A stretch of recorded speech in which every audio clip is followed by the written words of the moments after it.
AP కేబినెట్లోకి Nagababu Rajya Sabha సీటుకు బదులుగా మంత్రి పదవి. కూటమి పార్టీల నడుమ అంగీకారం. ఏపీ ముఖ్యమంత్రి చంద్రబాబు ప్రకటన. ఎమ్మెల్సీ చేసి ఇస్తారా, ముందే ఇస్తారా? ఖాళీ అయిన 3 ఎంపీ స్థానాల్లో ఒకటి తన అన్నకి ఇవ్వాలని పవన్ వినతి.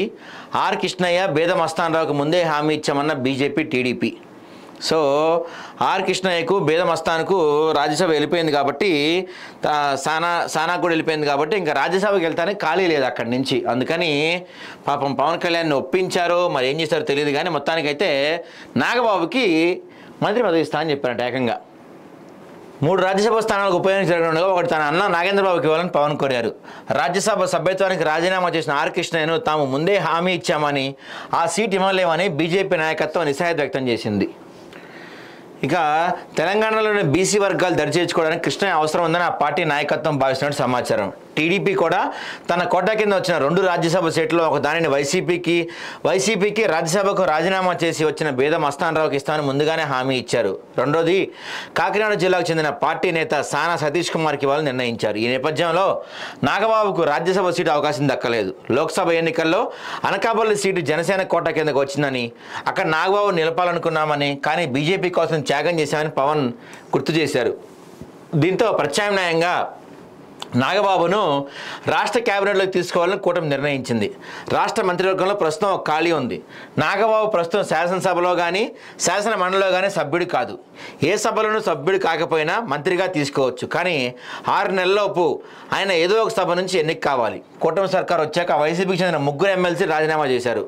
వాటిని మండలి చైర్మన్ మోషేన్ రాజు ఇంకా ఆమోదించలేదు. అయితే అవి ఖాళీ అయితే అందులో ఒకటి నాగబాబుకి ఇస్తారు. లేదంటే వచ్చే మార్చిలో మండలిలో కొన్ని ఖాళీలు రానున్నాయి, అప్పుడైనా ఇచ్చే అవకాశం ఉంది. అయితే అంతకుముందు నాగబాబుని మంత్రిగా తీసుకుంటారా లేక ఎమ్మెల్సీ ఎన్నికగా తీసుకుంటారా అనేది మాత్రం చూడాలి. ఏది ఏమైనా ఈ నాగబాబుని మంత్రిగా తీసుకుంటే మాత్రం కన్ఫర్మ్ అయిపోయింది కూటమి నుంచి. ఇక్కడ ఒక హైలైట్ పాయింట్ ఏంటంటే, జబర్దస్త్ షో నుంచి జడ్జిగా వ్యవహరించిన అందరూ మంత్రులు అయ్యారు. ఇక్కడ రోజా ఎమ్మెల్యేగా గెలిచి మంత్రి అయ్యారు. ఇప్పుడు నాగబాబు ఎమ్మెల్సీగా అయ్యి మంత్రి అవ్వబోతున్నారు. సో ఈ జబర్దస్త్ అదేదో మంత్రి పదవుల్ని జబర్దస్త్ చేసిన అందరికీ మంత్రి పదవులు వస్తున్నాయి. మా తర్వాత ఖుష్బు కూడా చేశారు, ఇంకెవరో చేశారు కదా, వాళ్ళకు కూడా వస్తాయి చూడాలి. మరి ప్రస్తుతానికైతే రోజాకి వచ్చింది, ఇప్పుడు నాగబాబుకి కూడా మంత్రి పదవి వచ్చింది. అయితే ఈ విషయంలో జన సైనికులు కొంత అసంతృప్తి వ్యక్తం చేస్తున్నారు. ఎందుకంటే నాగబాబుకి ప్రతిసారి అన్యాయమే జరుగుతుంది. అనకాపల్లి ఎంపీ సీటు పోటీ చేయాల్సి ఉంది, తగ్గారు. రాజ్యసభకు పంపిస్తా అన్నారు, తగ్గారు. ఇలా ఎన్నిసార్లు మనం తగ్గాలి అని జనసేన నాయకులు మాట్లాడుకుంటున్నారంట. మన పవర్ చూపించాం, మన సత్తా చూపించాం, 21కి 21 స్థానంలో గెలిచాం. మనం 2 ఎంపీ స్థానాలు గెలిచాం. మన పవర్, మన సత్తా చూపించిన తర్వాత కూడా ప్రతిసారి మనమే ఎందుకు తగ్గాలి? టీడీపీయో బీజేపీయో తగ్గచ్చు కదా, మనమే ఎందుకు? సరే 3 ఉన్నాయి, 3 ఉంటే ఒకటి బీజేపీకి, ఒకటి టీడీపీకి, ఒకటి జనసేనకి పంచుకోవచ్చు కదా. టీడీపీ ఇద్దరికి ఎందుకు ఇవ్వాలి అని జన సైనికులు లోపల కొట్లాడుకుంటారు. అయితే ఇంకొక విధంగా చూసుకుంటే నాగబాబు రాజ్యసభకి వెళ్ళటం కన్నా ఇక్కడ ఉండటమే కరెక్ట్. ఎందుకంటే రాజ్యసభలో నాగబాబు అంత స్పష్టంగా, అంత అద్భుతంగా హిందీ కానీ ఇంగ్లీష్ కానీ మాట్లాడలేరు.